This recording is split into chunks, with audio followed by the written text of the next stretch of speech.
खरवस खायची इच्छा झाली पण चिकाचं दूध नाहीये, काही हरकत नाही. घरातल्या साध्या पदार्थांपासून आज आपण अगदी मऊ आणि मस्त खरवस बनवतो। एका भांड्यामध्ये 1 कप दूध, अर्धा कप मिल्क पावडर, अर्धा कप कंडेन्स मिल्क आणि 1 कप दही घेऊया।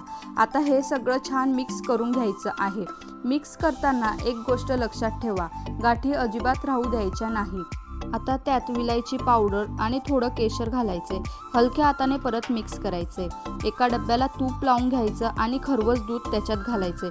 परत वरतून थोडी विलायची आणि जायफळ किसायचं आहे आणि वरतून केशर टाकूया, यामुळे खरवसला छान स्वाद आणि सुगंध येतो। आता हा डब्बा स्टीमरमध्ये ठेवायचा, वरून झाकण लावायचं आणि तो मीडियम लो फ्लेमवरती साधारणतः 20 ते 25 मिनिटं वाफवून घ्यायचा आहे।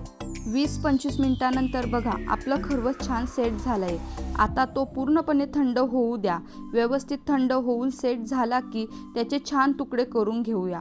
आणि बघा, चिकाचं दूध नसतानाही आपण मऊ, स्वादिष्ट आणि खरवस बनवलं आहे। व्हिडिओ आवडला असेल तर पेजला नक्की फॉलो करा आणि फुल व्हिडिओ बघण्यासाठी यूट्यूब लिंक डिस्क्रिप्शनमध्ये आणि कमेंटमध्ये दिली आहे।